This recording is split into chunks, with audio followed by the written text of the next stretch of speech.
1 out of every 5 barrels of oil that moved by sea in 2024 passed through a channel 21 miles wide. As of March 4th, 2026, that channel was closed. Not slowed, not disrupted, closed. Iranian forces declared the Strait of Hormuz shut and began attacking ships attempting to pass through it. By the time Brent crude crossed $100 a barrel on March 12th, traders and executives were already reaching for the same comparison. Bloomberg spoke to more than 36 oil industry insiders in the last week of March and reported that one message kept coming up: the world still had not grasped how severe this was. Many of them drew parallels with the 1970s oil shock. That parallel is worth taking seriously, and it is worth being honest about where it holds and where it does not. In October 1973, Egypt and Syria launched a surprise attack on Israel. The Yom Kippur War began on October 6th. Within 11 days, the United States had authorized a strategic military airlift, Operation Nickel Grass, sending weapons and supplies to Israel. The Arab members of OPEC, the Organization of the Petroleum Exporting Countries, responded by doing something that had never been done before. They announced production cuts and a total embargo on the United States and the Netherlands, with other nations to follow. Saudi Arabia, which had been selling 638,000 barrels per day to the U.S., cut that off entirely. Abu Dhabi's oil minister put it plainly: oil is not more valuable than Arab blood. The price consequences were staggering. Before the embargo, crude sold for approximately $3 a barrel. By December 1973, OPEC had raised the posted price to $11.65 a barrel. Iran's auction bids touched $17. Energy historian Daniel Yergin later described what that meant in real terms. In today's money, the price went from roughly $14 a barrel to $80 a barrel in a matter of months. The United States felt it immediately. Lines formed at gas stations. The price at the pump went from 34 cents a gallon before the embargo to 84 cents at the peak. The national speed limit was reduced to 55 miles per hour to conserve fuel. The American auto industry, which had built its identity on large vehicles, began a decline it never fully reversed. U.S. GDP had grown 5.7% in 1973. In 1974, it contracted by 0.5%. Unemployment climbed from 4.6% in October 1973 to 9% by May 1975. Inflation went from 3.4% in 1972 to 12.3% in 1974. The Federal Reserve raised its benchmark rate from 5.75% to approximately 12%, and still could not contain the damage. The 1973 shock did not end with the embargo lifting in March 1974. It began a decade. By 1980, crude prices were roughly 10 times what they had been in 1973. The crisis produced the stagflation of the 1970s, inflation and recession running together in a combination that economic policy of that era had no good tools to address. The resolution came through diplomacy. Henry Kissinger ran shuttle diplomacy simultaneously across multiple tracks: negotiations with Arab leaders on the oil embargo, and parallel negotiations between Egypt, Israel, and Syria on military disengagement. The first Egyptian-Israeli disengagement agreement, signed January 18, 1974, gave the Arab producers enough political cover to declare victory and lift the embargo. Even then, the higher prices stayed. The embargo was over. The new price level was permanent. The underlying geopolitical structure of 2026 is recognizable. Again, a conflict involving Israel. Again, U.S. military support for Israel. Again, Middle Eastern energy producers using oil as a lever against the West. Again, a price spike from moderate pre-conflict levels. emergency releases from strategic reserves, and fears of stagflation spreading globally. Pre-conflict, Brent had been trading between $61 and $66 a barrel in January and February of 2026. Within weeks of the conflict starting, it crossed $100. By the end of April, it touched an intraday high of approximately $126. The IEA's emergency reserve release was substantial, over 400 million barrels coordinated across member nations, drawn down at approximately 1 million barrels per day from the U.S. Strategic Petroleum Reserve alone. That reserve exists because of 1973. It was created in direct response to that shock. The IEA itself was founded in 1974 for the same reason, to coordinate exactly the kind of emergency response that was activated in March 2026. The policy architecture that cushioned this crisis was built from the lessons of the last one. But the comparison also breaks down, and the differences matter. The 1973 embargo removed approximately 4.5 million barrels per day from global supply, roughly 7% of what the world was consuming at the time.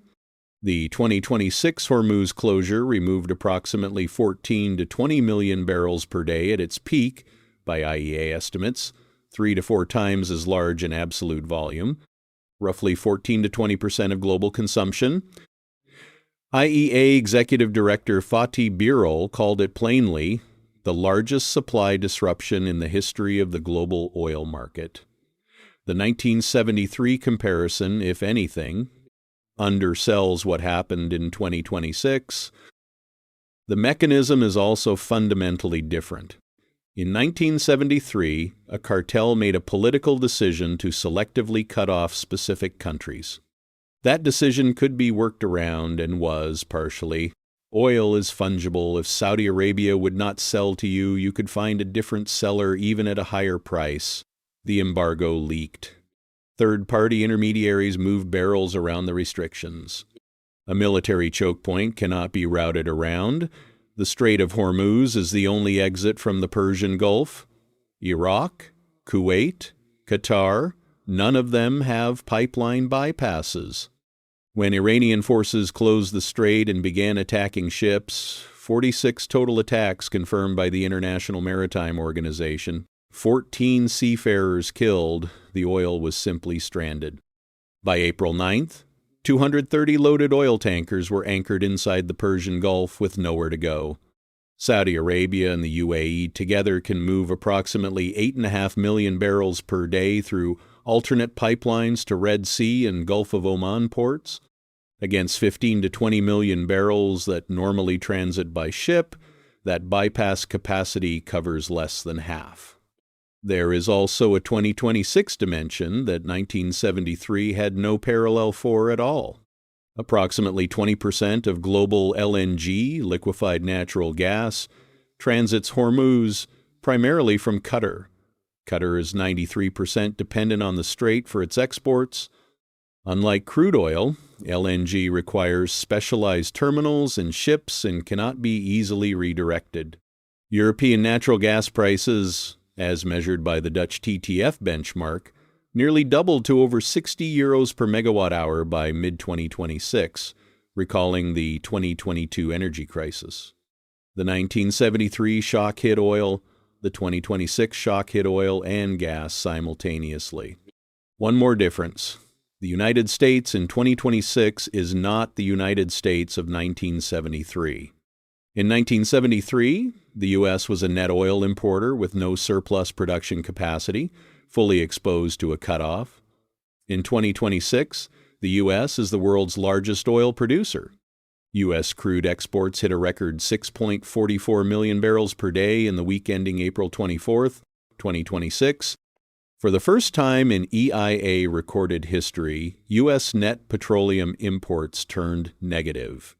The United States became a net exporter of petroleum during a global supply crisis, collecting an estimated $50 billion in additional revenue while its adversaries' export revenues collapsed. Russia, maintaining steady exports outside the blockade zone, added an estimated $15 billion.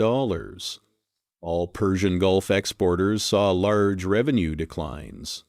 The geopolitics of who benefits and who suffers from a Middle Eastern oil shock have shifted considerably since the 1970s. One thing the 1973 experience is sometimes asked to explain is all of the economic damage of that decade. The stagflation, the high unemployment, the weak growth.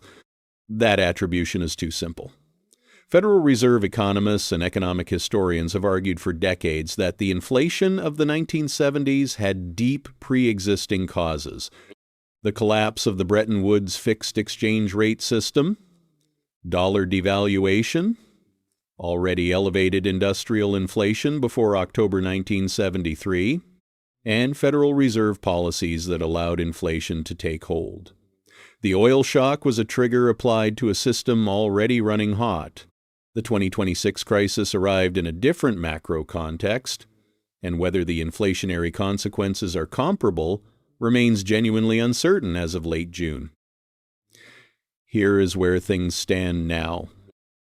On June 17, 2026, Donald Trump and Iranian President Masoud Pezeshkian signed a Memorandum of Understanding at the Palace of Versailles, with Pakistan having brokered the framework.